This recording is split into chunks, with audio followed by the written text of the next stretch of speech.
뉴스브리핑 제작에 도움 주신 분들입니다. 재외선거 유권자 등록 인터넷에서 하세요. 절세의 지혜를 나눠드립니다. 이상회계법인. 정성을 다해 모십니다. 꽃은 에덴 꽃집.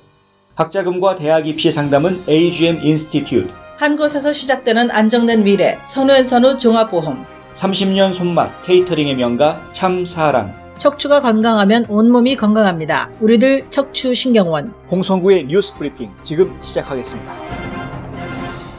로컬 소식입니다.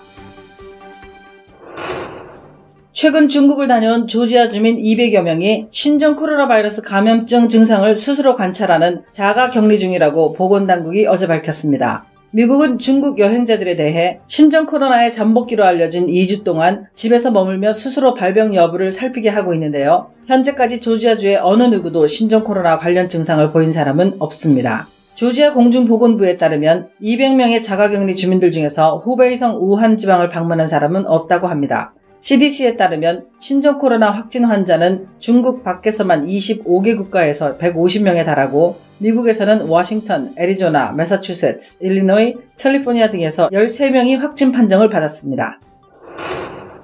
브라이언 캠프 주지사는 조지아주의 수출과 세계 교역량이 또 다른 기록을 세웠다고 10일 발표했습니다. 미국 전체의 수출이 소폭 감소했음에도 불구하고 조지아주는 2019년 총 412억 달러의 수출을 기록해 전년 대비 1.5% 상승했고 국제 교역량은 2.87% 증가한 1,433억 달러를 기록했습니다.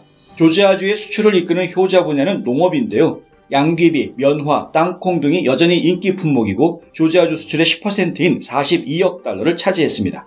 이 외에도 의료 관련 상품과 민간 항공기 분야, 자동차 분야가 수출 시장을 이끌었습니다. 주요 수출국에는 캐나다, 멕시코, 독일, 중국, 싱가포르가 이름을 올렸는데요. 한국은 9억 9,640만 달러어치의 조지아주 상품을 수입해 9위에 랭크됐고 총 교역량으로는 82억 달러로 5위를 기록했습니다. 이는 한국에 대한 조지아주의 수출이 3.99% 줄어든 데 반해 전체 교역량은 18.13%나 늘어난 것입니다.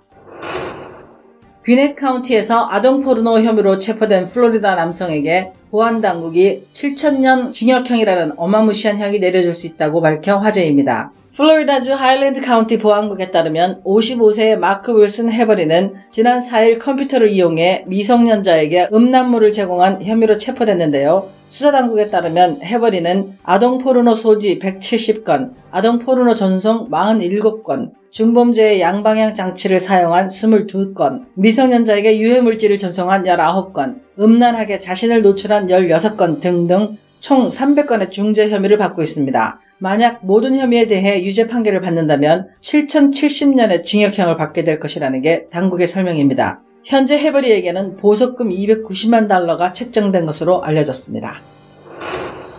민주평통 애틀란타 협의회는 제19기 평통자문위원과 한반도 통일에 관심이 있는 동포 주민을 대상으로 통일 아카데미 강의를 개설한다고 밝혔습니다.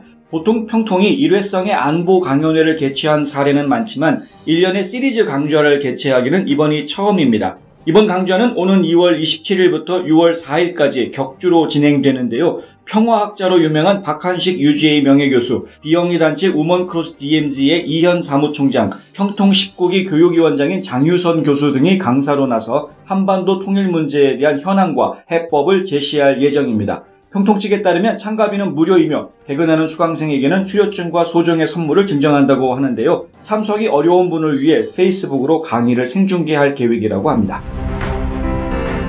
지구촌 소식입니다. 세계 호남 향후회 청년협회가 마스크 구입에 어려움을 겪고 있는 제중국 한국인을 돕기 위한 사랑의 마스크 보내기 캠페인을 벌였는데요. 2월 9일 시작한 1천만 원 기금 마련 캠페인이 모금 시작 48시간 만에 목표액을 초과했다는 소식입니다. 모금된 금액은 총 1,235만 원인데요. 미국, 캐나다, 일본, 베트남, 호주, 네덜란드 등 세계 각지에서 캠페인에 참여했습니다. 특별히 이동수 세계 호남향후회 청년협회 전 회장은 필리핀에서 제작된 마스크 2만 장을 특별 기증하기도 했습니다. 총연합회는 마스크 보내기 기금 모금 운동에 뜨거운 동포회로 참여해주신 세계 각 지역 호남 향우님들께 감사드린다며 중국 호남 향후회 연합회와 논의해 중국으로 보낼 마스크를 신속하게 구입해서 다양한 방법으로 중국 내 10여 개 지역으로 보낼 계획이라고 밝혔습니다. 미국 시카고 근교의 가정집에서 성인 4명이 반려견으로 기르던 핏불 테리어에 물려 그중 1명이 사망하는 사건이 발생했습니다. 경찰은 사고 당일 밤 개가 갑자기 20대 여성 화이트에게 달려들어 심한 부상을 입힌 뒤 나머지 3명을 공격했다면서 신고를 받고 현장에 도착했을 때에는 핏불 수컷이 계속 공격적인 상태여서 사살했다고 밝혔습니다. 화이트는 양팔에 중상을 입고 인근 병원에 이송됐다가 더 큰 병원으로 옮겨져 집중 치료를 받았지만 결국 이틀 만에 숨을 거뒀습니다. 다른 부상자들은 부상 정도가 심하지 않아 치료를 받고 퇴원한 것으로 알려졌는데요. 핏불이 왜 가족을 공격했는지는 아직도 미스테리입니다. 지난 한 해 동안 미국에서는 48명이 개에 물려 목숨을 잃었습니다. 그중 핏불에게 물려 사망하는 사고가 72%를 차지했는데요. 올해에만도 벌써 6명이 개에 물려 사망했다고 합니다. 한 가족으로 생각하던 반려견에게 물려 죽을 수도 있다니 가슴 아픈 일이네요. 삼성전자가 11일 미국 샌프란시스코에서 신형 스마트폰 갤럭시 S20와 폴더블 폰 갤럭시 Z 플립을 공개해 언론의 큰 관심을 받았습니다. 가장 좋은 평가를 받은 부분은 카메라입니다. 월스트리트는 미친 카메라라는 표현까지 썼는데요. 갤럭시 S20에는 1억 800만 화소의 카메라가 탑재됐습니다. 특히 어두운 실내에서도 사진을 선명하게 찍을 수 있는 노나 비닝 기술도 도입됐다고 합니다. 접으면 손바닥보다 작아지는 폴더블 폰 Z 플립도 호평을 받았습니다. CNN은 기생충의 아카데미 수상뿐만 아니라 삼성의 새로운 폴더블 폰도 관객들을 놀라게 했다고 평가했는데요. 다만 언론들은 새 갤럭시 모델들의 가격이 너무 비싸다는 데에도 입을 모았습니다. 갤럭시 S20 시리즈는 $1,000에서 $1,400 선이고 Z 플립도 $1,379 99센트로 책정됐습니다. 한국 소식입니다. 유명해지고 싶다며 지하철에서 신종 코로나 감염자 행세를 하고 이를 동영상으로 제작한 20대 유튜버 강모 씨가 자신의 소원대로 연일 언론의 주목을 받고 있습니다. 강 씨는 지난달 30일 부산 도시철도 3호선 전동차에서 갑자기 기침을 하며 나는 우한에서 왔다. 해렴이다. 모두 나에게서 떨어져라. 라며 신종 코로나 감염자 행세를 하고 이를 동영상 콘텐츠로 제작해 유튜브 개인 채널에 올린 혐의로 경찰에 붙잡혔습니다. 일단 강 씨에 대한 구속영장이 어제 기각됐는데요. 그렇다고 벌금 2, 3만 원 정도로 끝나지는 않을 전망입니다. 경찰에 따르면 강 씨가 받는 혐의는 업무방해와 경범죄 처벌법상 불안감 조성 행위 등 2가지입니다. 경범죄 처벌법상 불안감 조성 행위는 10만 원 이하의 벌금, 구류 또는 과료를 부과하는 정도지만 형법상 업무방해죄는 5년 이하 징역 또는 1,500만 원 이하의 벌금에 처합니다.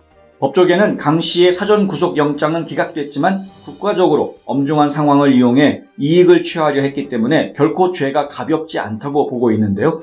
연합뉴스는 검찰이 구속영장을 청구한 것으로 보아 벌금형으로 약식 기소하지 않고 정식 재판에 넘길 가능성이 크다고 보도했습니다. 온라인 쇼핑몰에서 판매되는 어린이용 과학교구 일부 제품에서 기준치를 초과한 발암물질이 검출됐다고 한국소비자원이 12일 밝혔습니다. 한국소비자원은 온라인몰에서 판매 중인 어린이 과학교구 25개 제품을 대상으로 안전성과 표시 실태를 조사한 결과 자동차 만들기 3개 제품에서 발암물질인 프탈레이트계 가소제가 안전기준을 최대 479배나 초과 검출됐다고 발표했습니다. 또한 탱탱볼 만들기 7개 제품은 피부와 접촉되는 액체 혼합물에서 안전기준을 최대 13배 초과하는 붕소가 영출됐습니다.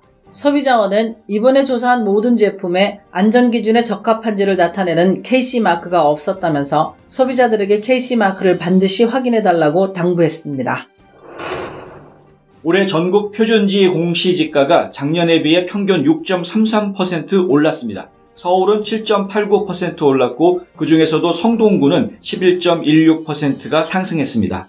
전국 시 군구에서 표준지 땅값이 가장 많이 뛴 곳은 울릉군으로 상승률이 14.49%에 달했는데요.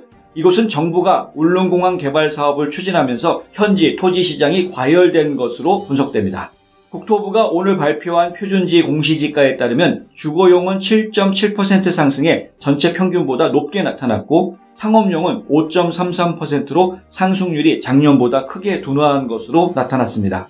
표준지 공시지가는 국토부와 부동산 공시가격 알림이 홈페이지 및 해당 시 군구 민원실에서 오는 3월 13일까지 열람하고 이의 신청할 수 있습니다. 내달 13일까지 접수된 이의 신청에 대해서는 재조사 및 평가가 이루어지고 중앙부동산가격공시위원회 심의를 거쳐 4월 10일 최종 공시하게 됩니다.